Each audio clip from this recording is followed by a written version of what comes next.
로마서 8장은 참 중요한 장입니다. 로마서 8장은 로마서 전체에서 불가능한 것을 가능하게 할 수 있는 성령의 역사입니다. 사실적으로 우리가 이쪽 로마서를 봐오면서 원칙적으로 의를 지키고 살아가야 되지만 그럴 수 없는 우리 인간이 바로 이 로마서 이 8장 성령의 역사를 통해서 그런 축복 안으로 들어갈 수 있음을 믿는 여러분 되시기 바랍니다. 그래서 자, 오늘은 서론의 성령의 역사, 개인에게 하나님이 성령으로 어떻게 역사하신지를 좀 보시면 좋겠습니다. 성령의 역사는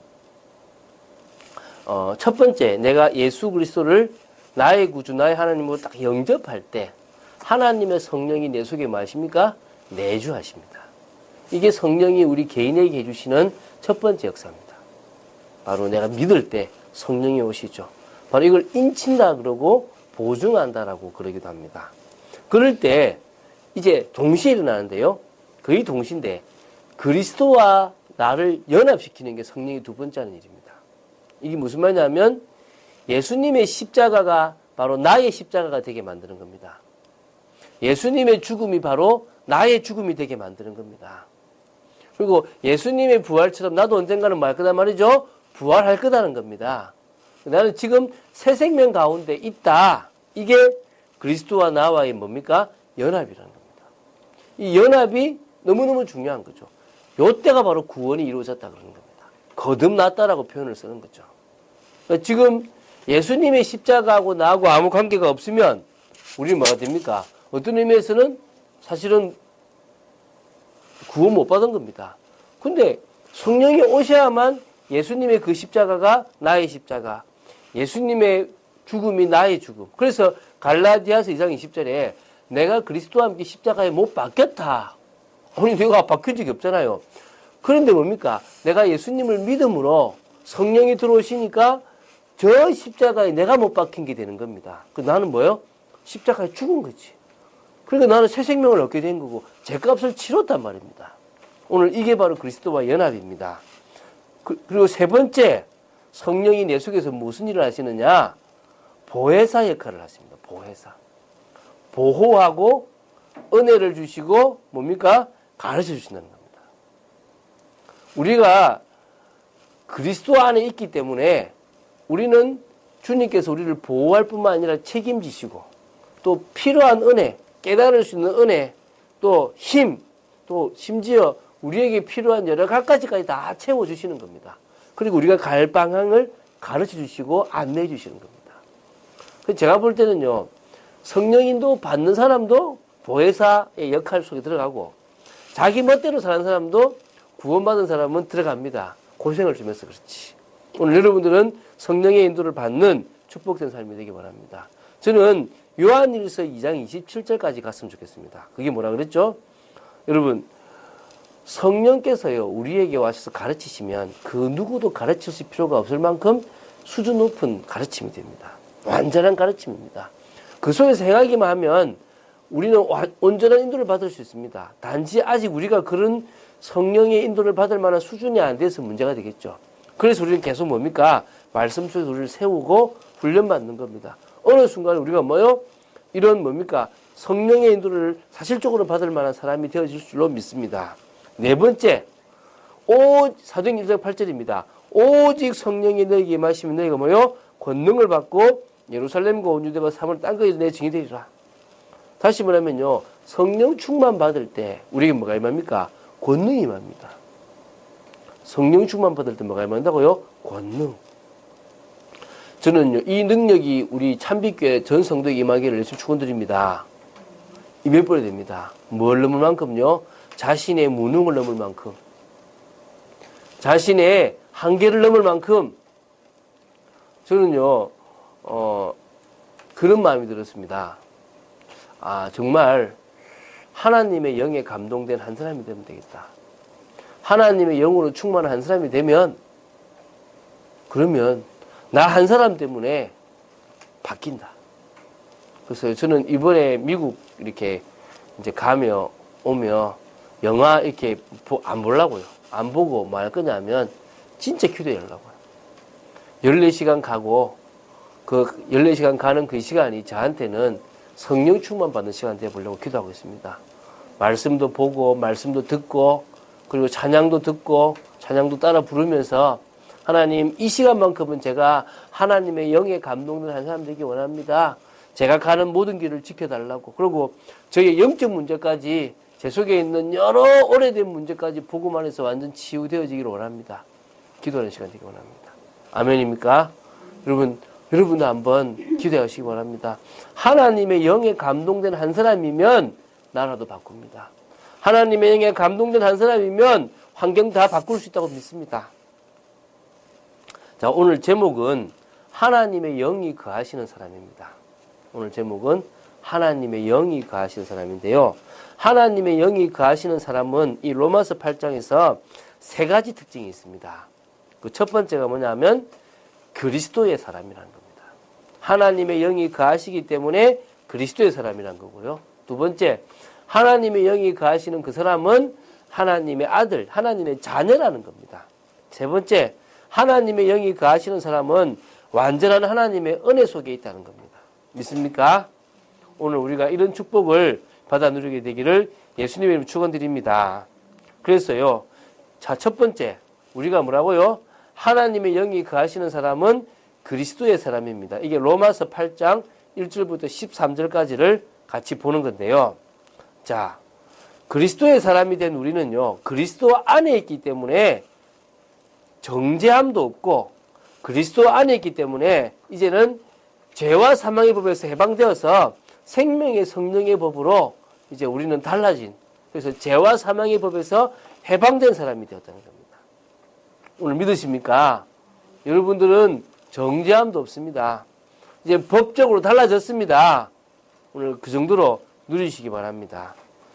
그리고 뭐냐면 영을 따르는 자가 되었습니다. 과거에는요, 육신을 따르는 자였기 때문에 저주와 재앙이 계속 올 수밖에 없습니다. 영을 따라가는 사람이 있기 때문에 우리는 달라졌지만 과거에는 육신을 따라가기 때문에 사망이 올 수밖에 없었단 말입니다. 자, 그래서요, 영을 따라 행하는 우리에게는 그리스도를 통해서 율법의 요구까지도 다 이루어지게 했단 말입니다. 뭐하는 사람에게요? 영을 따라 행하는 우리에게. 그리고 영을 따르는 자는 생명과 평안함이 찾아옵니다. 믿습니까? 영을 따라가는 우리에게는요, 생명이 오고 평안함이 옵니다. 그래서 여러분, 쉽게 생각하십시오. 육신을 따라가면요, 불안합니다. 육신을 따라가면 나중에 짜증납니다. 우리 애들이요, 드라마 열심히 잘 보고 나서요, 마치고 나면 막 짜증내거든요. 뭘 따라간 거죠? 육신을 따라간 거예요. 영을 따라가는 건 힘들지 모르지만요, 평안함이 옵니다. 오늘 영을 따라가시기 바랍니다. 그래서 하나님의 법을 따라가며 하나님을 기쁘시게 하는 인생을 살아갈 수 있는 게 영을 따라가는 자입니다. 왜? 육신을 따라가는 자는요, 하나님의 법에 굴복하지 못하고, 육신을 따라가는 사람은 하나님을 기쁘시게 할 수 없는데, 영을 따라가는 사람은 하나님의 법을 즐겁고 따라가게 돼 있고, 영을 따라가는 사람은 하나님을 기쁘시게 할 수 있게 됐단 말입니다. 그래서 그리스도의 사람이란 것은요, 성령의 능력으로 말미암아 몸의 행실을 죽일 수 있습니다. 이게 중요한 거거든요. 자, 우리는 육신 속에 있습니다. 그러다 보니까 로마서 7장에 있듯이 나는 하나님의 법을 즐거워하고 따라가고 싶은데 내 마음에 이 죄의 법이 나를 잡아서 죄 아래로 자꾸 사로잡아 가는 겁니다. 그래서 뭐냐? 결국은 사망에 이르도록 하고 실패에 이르도록 한단 말입니다. 그런데 희한한 것은 우리가 하나님의 영이 거하고 그 하나님의 영을 따라가려고 할 때 비로소 뭐가 되냐면 그 성령의 능력으로 내가 육신적으로 하고 싶은 몸의 행실을 죽일 수가 있는 겁니다. 다시 말하면 육신의 일을 하지 않을 수 있는 겁니다. 이게 왜 중요하냐면 우리가 육신의 일을 자꾸 하다 보면 실패 인생이 될 수밖에 없는데 그러지 않을 수 있다니까. 그래서 자, 하나님의 영이 거하시는 사람은 누구라고요? 그리스도의 사람이다. 믿습니까? 이게 로마서 8장 1절부터 13절에 말씀하고 있는 겁니다. 두 번째, 로마서 8장 14절부터 30절 말씀은 이제 우리가 뭐란 말입니까? 하나님의 영이 거하시는 사람이니까 하나님의 자녀이다. 이게 얼마나 큰 축복이냐. 자녀라는 것은요, 나중에 나오겠지만 상속까지 받을 수 있는 하나님의 보호 속에 있는 겁니다. 자, 양자의 영을 받았어요. 14절에. 양자의 영. 우리가 하나님을 아빠, 아버지라고 부를 수 있는 겁니다. 얼마나 감사합니까? 하나님을 아빠, 아버지라 부를 수 있는 이 자체가 얼마만큼 큰 은혜냐? 성령이요, 우리를 위해서 증언하십니다. 저 사람은 하나님의 사람 맞다고. 오늘 저와 여러분이 하나님의 사람인 것을 믿으시기 바랍니다. 두 번째는요, 우리가요, 그리스도와 함께 하나님의 상속자가 되었습니다. 하나님의 것을 뭐 받게 됐다고요? 상속받게 되었습니다. 그리스도와 함께 그 영광을 다 받아 누릴 것인데요. 그 영광을 받아 누리기 위해서 뭐도 온다고요? 고난도 받을 것이다. 왜? 예수님이 고난을 받았기 때문에 우리에게도 뭐가 온다고요? 고난도 온다고 그랬습니다. 그러나 그 고난이, 현재의 고난이 장차 우리에게 나타날 영광과 비교할 수 없을 만큼 이 고난까지도 이길 수 있도록 성령님이 우리에게 뭘 주신다? 힘을 주신다. 능력으로 역사하신다. 우리는요, 소망으로 구원을 받았습니다. 그러니까 지금 당장 내한테 구원이 딱 왔다가 아니라, 물론 구원이 이루어졌지만 완성되는 날이 있단 말입니다. 그때가 바로 주님이 오실 그때겠죠. 그때까지 우리는 뭡니까? 참음으로 말 수 있다? 기다릴 수 있다는 겁니다. 그런데 우리가 너무 연약하니까 실수도 하고 불신앙도 한단 말입니다. 제가 목사인데도요, 한 번씩 불신앙이 딱 들어오면 답이 없어요. 그런데요, 감사한 게요, 그럴 때마다 26절, 27절에 성령께서 연약한 우리를 위해서 친히 도와주신다는 거예요. 성령께서 연약하고 부족한 저를 위해서 말할 수 없는 탄식으로 계속 기도해 주신다는 겁니다. 심지어 하나님이 원하시는 그 뜻대로 우리를 기도해 주신다는 겁니다. 얼마나 감사합니까? 저는 이게 느껴지거든요. 하나님께서 바로 이 성령님을 통하여 저의 기도를 받으시고 계시다는 거, 그리고 그 기도에 응답하고 계시다는 거. 그래서 연약한 제가 좌로나 우로나 치우치지 않고 말씀을 따라갈 수 있는 것이 정말 성령의 역사다 보게 됩니다. 그래서요, 저는 이것까지 봅니다. 하나님의 뜻대로 부르심을 입은 모든 자에게는 모든 것이 합력하여 뭘 이룬다? 선을 이룬다. 이게 복음의 유익한 쪽으로 가더라는 겁니다. 우리가 지나고 나면요, 우리에게 있었던 모든 것들, 심지어 아팠던 거, 힘들었던 거, 또 연약하였던 거, 또 심지어 참 문제로 생각됐던 거, 그게 다 우리에게 뭐가 됩니까? 응답이 되고 축복이 되고, 또 우리에게는 정말 중요한 이유가 되는 겁니다. 자, 이 정도가 아닙니다. 하나님은 자녀를요, 영화롭게 하실 겁니다. 믿습니까? 우리를요, 어떻게 하신다고요? 영화롭게 나가실 겁니다. 분명히 우리의 인생을 바꾸시고 우리의 인생을 변화시키실 분이 누구다? 바로 성령님이십니다. 그래서 우리를 예정하신 우리를 부르시고, 부르신 우리를 의롭다 하시고, 의롭다 한 우리를 뭐 한다고요? 영화롭게 하실 것이다. 창세전에 아시고 정하셨거든요. 옛날에 누군가 저한테 물었어요.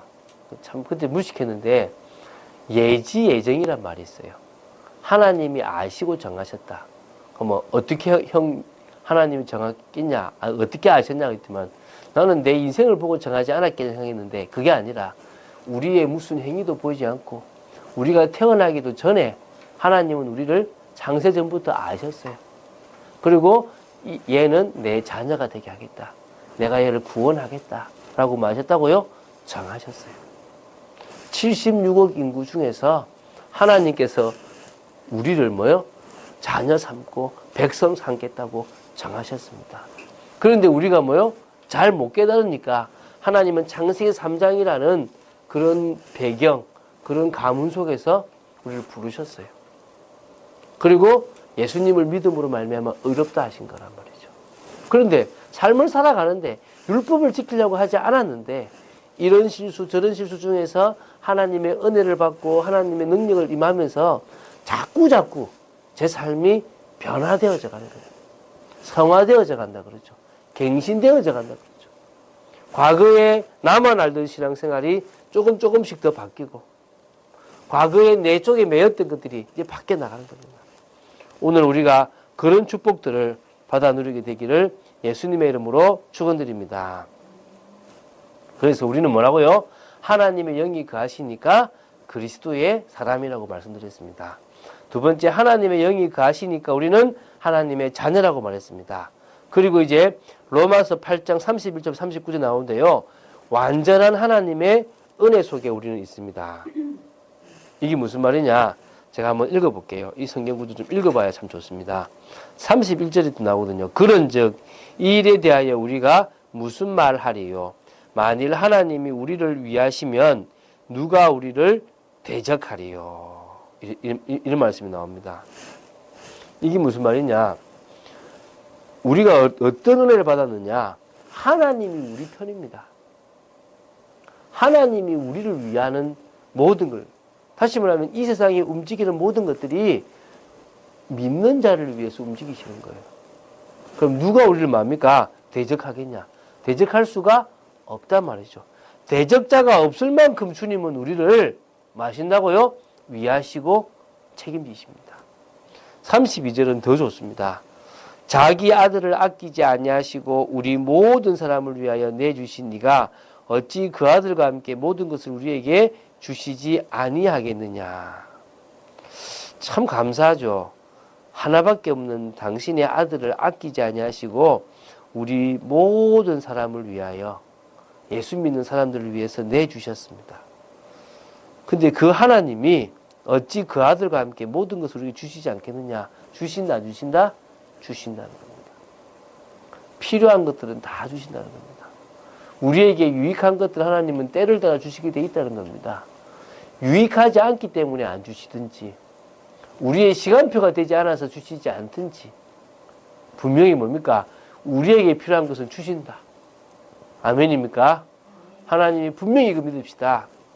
우리는요, 받을 게 많아요. 우리는 하나님이 안 주시면 될 게 없어. 그래서 감사한 것 같아요. 바라봐요. 저 세상에 돈 많고 이런 사람들은요, 받을 게 없어. 근데 우리는요, 받을 게 너무너무 많아. 받아야 돼요. 하나님이 부어주셔야 됩니다. 믿습니까?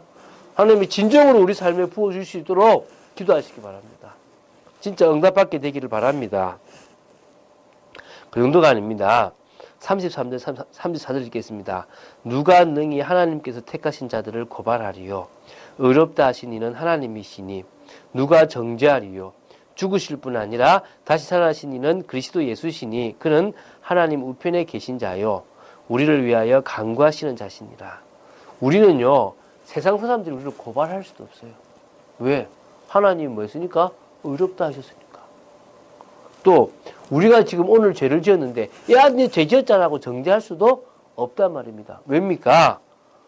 아니, 예수님께서, 우리 때문에 죽으신 예수님께서 다시 살아나셔가지고 지금 하나님 우편에 계서 우리를 위해서 간구하신대요. 그 앞에는 성령님이 간구하시고 지금부터 누가 간구하십니까? 예수님도 간구하십니다. 넌 죄 없다고, 죄 안 질 거라고. 내가 이 친구 놓고 죄 다 해결했다고. 오늘 우리는요, 뭐라고요? 고발할 수도 없고 정죄할 수도 없습니다. 주님이 우리를 의롭다 하셨기 때문에, 주님이 우리 위해서 죽으셨기 때문에 우리는 다 끝났습니다. 우리가 미래에 지을 죄까지 주님은 십자가에서 다 해결하셨습니다. 죄 지으란 말이 아닙니다. 죄 안 지으면 좋겠죠. 그러나 죄 지을 수밖에 없는 존재입니다. 알게 모르게 많은 생각으로 우리는 죄를 짓습니다. 속지만 않으면 됩니다. 우리는 결국 하나님의 사람입니다. 자, 그리고 이제 하나님의 완전한 사랑에서 끊을 수가 없는데요. 35절입니다. 누가 우리를 그리스도의 사랑에서 끊으리요? 환난이나 공고나 박해나 기근이나 적신이나 위험이나 칼이랴. 이런 모든 것도 끊을 수 없단 말이죠. 자, 그러면서요, 기록된 바 36 이런 말씀이 나옵니다. 우리가 종일 주를 위하여 죽임을 당하게 되며 도살당할 양같이 여김을 받았나이다. 이게 이게 시편 44편 22절에 나오는 건데요. 우리는요, 세상 속에서 아무 힘 없이 도살장에 끌려가 있는 양 같은 모습으로 살아가야 될 수도 있습니다. 그런데요, 그러나 이 모든 일에 우리를 사랑하신 이로 말미암아 우리가 어떻게 이긴다고요? 넉넉히. 겨우 이기는 것이 아니라 충분히 이기고도 만다 말입니까? 남는다. 저는 이거 보거든요. 어제 제가 그런 얘기 했습니다. 성령이 역사하시면 끝난다. 성령이 역사하면 사랑하기 힘든 사람을 사랑하게 돼 있다. 손양호 목사님이 자기 아들 둘을 죽인 그 사람을 양자로 삼았습니다. 가식적으로 그랬던 게 아니에요. 성령이 역사해 버리니까 그 성령의 역사로 말미암아 자기 아들 둘을 죽인 저 사람이 불쌍하게 보인 거예요. 아, 얼마나 불쌍하냐. 내 아들 둘은 천국가에 있는데 얼마나 죄책감이 살아가겠느냐. 하나님, 저 영혼을 내가 자녀 삼겠습니다. 누가 주신 겁니까? 하나님의 성령이 그렇게 주신 거예요. 넉넉히 이기고도 남을 만큼의 힘과 능력을 주신다니까요. 이게 하나님의 방법입니다. 그래서 우리가요, 성령의 충만함을 받기만 하면 끝나버려요. 많은 사람들이 이 성령의 역사 속으로 들어가지 않고 있답니다. 엘리트일수록요, 자신의 힘으로 하려고 그래요. 왜? 자신의 힘으로 되어져요. 60%, 70%까지 가능하다니까요. 근데 저는요, 감사한 게 그러지 않을 수 있는 30%밖에 못하는 사람에서 감사한 거예요. 왜? 성령의 역사가 아니면 나는 못하니까. 성령의 역사로 넉넉히 이기고도 남습니다. 그러면서요, 38절. 내가 확신하노니 사망이나 생명이나 천사들이나 권세자들이나 현재일이나 장래일이나 능력이나 높음이나 깊음이나 다른 어떤 피조물이라도 우리를 우리 주 그리스도 예수 안에 있는 하나님의 사랑에서 끊을 수 없으리라. 우리가 그런 존재입니다. 하나님의 그 크신 사랑에서요, 끊을 수가 없습니다. 내가 하나님을 믿고 내가 하나님을 사랑한 것이 아니라 하나님이 은혜를 주셨기 때문에 믿음이 있고 하나님이 끝까지 나를 보호하고 지키십니다. 이게 하나님의 방법입니다. 우리는요, 이런 완전한 은혜 속에 있습니다. 이 완전한 은혜를 어떻게 누리셨다고요? 하나님의 영이 거하실 때, 성령의 충만함 받을 때 이 모든 것을 우리는 다 우리의 것으로 하나님이 누리게 하시고 또 우리의 것이 되게 하신다는 겁니다. 자, 결론을 맺겠습니다. 오늘 좀 메시지는 좀 짧게 하는데요. 복음의 결론이 나야 됩니다. 저는 이 하나님의 사랑을 딱 알고 나니까 끝났구나. 나를 위해서 살아갈 이유가 없구나. 어떤 의미에서 하나님은 복음을 통하여 나의 과거와 현재와 미래의 모든 것을 다 끝내셨구나. 믿으십니까? 어떤 의미에서는요, 우리 살아가는 인생 속에서 사단은 자꾸 걱정하게 만들고 염려하게 만듭니다. 하나님은 그걸 지켜보고 계세요. 진짜 제가 나를 바라볼 건가? 진짜 저 속에서 속을 건가, 안 속을 건가? 하나님은 자신 있으신 겁니다. 왜? 하나님을 바라볼 수밖에 없으니까. 그러나 그러면서도 우리가 사단에게 속아서 현실에 넘어지지 않기를 바라십니다. 있습니까? 다 끊으셨습니다. 확신하시고, 아, 복음이면 된다. 복음이면 끝났다. 복음의 능력이면 끝났다. 붙잡게 되길 바랍니다. 고린도후서 5장 15절에요. 이런 말씀이 있습니다. 이제는 더 이상 자신을 위해서 살아갈 이유가 없다. 나를 구원하신 오직 주를 위해서 살아간다. 믿습니까? 우리의 삶 자체가 주를 위해 살아가는 겁니다. 나를 위해 살아가는 인생은 끝났다니까요. 이제 왜? 주를 위해서 살아갈 때 하나님은 하늘의 군대를 동원하십니다. 주를 위해서 살아갈 때 하나님은 하늘과 땅의 모든 권세로 역사하십니다. 기적을 일으키십니다. 새 일을 진행하십니다. 한번 고민해 보십시오. 내가 할 수 있는 주님의 삶이 뭔가? 내가 주님 앞에 할 수 있는 주님의 삶이 뭔가? 또 진짜 찾아보세요. 하나님이 여러분 각자에다가 뭘 두냐면 소원을 줬대요.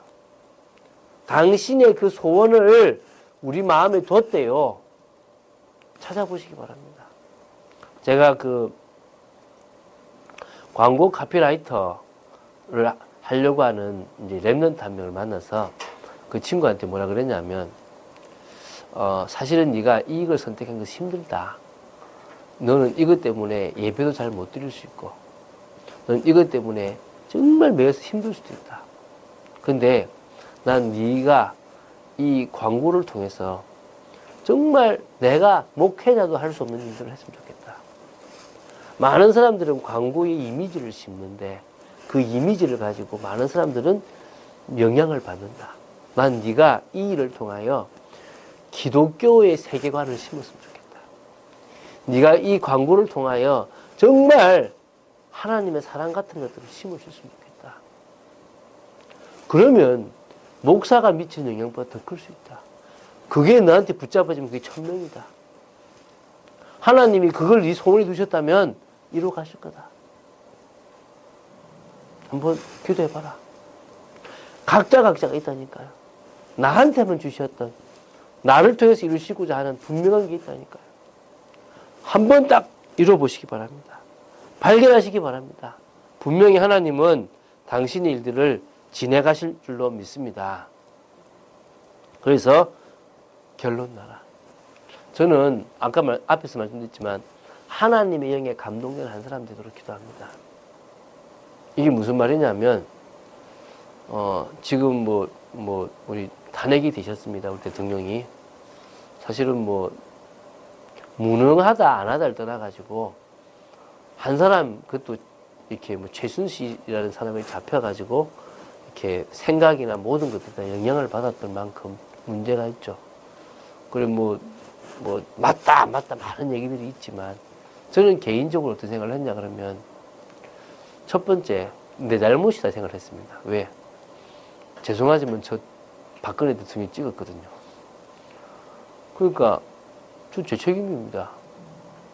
내가 그 사람한테 내 표를 행사했으니까. 그래서 제가 내 잘못이다. 그럼 어떻게 되느냐? 하나님, 요셉 한 명에 하나님의 영에 감동되니까 애굽의 그 심각한 문제를 다 이기고 시대의 문제를 해결했던 것처럼 사무엘 한 사람에게 하나님의 영에 딱 감동되니까 그 블레셋의 노예가 됐던, 잡혔던 그 모든 것에서 해방되고 진짜 하나님의 능력을 보였는데, 다니엘도 하나님의 영에 감동되니까 하나님의 역사를 보였는데, 하나님, 제가 하나님의 영에 감동된 한 사람 되기 원합니다. 그래서 최고의 목회자로, 하나님의 나라를 이루는 목회자로 제가 서기를 원합니다. 그래서 하나님의 영에 감동된 한 사람 있습니까? 여러분도 하나님의 영에 감동된 한 사람들로 서게 되시를 예수님 이름으로 축원드립니다. 이제 기도하겠습니다. 주는 그리스도시요 살아계신 하나님의 아들이심을 고백합니다. 하나님의 영에 감동된 한 사람의 축복을 누리기를 소망합니다. 아버지 하나님, 하나님의 영이 거하시는 그리스도의 사람, 하나님의 영이 거하시는 하나님의 자녀, 하나님의 영이 거하시는 완전한 하나님의 은혜 속에 있는 사람으로 저희들을 세워주시고 복음의 결론난 축복된 인생이 되도록 지켜주시옵소서. 주 예수 그리스도 이름으로 기도드립니다. 아멘.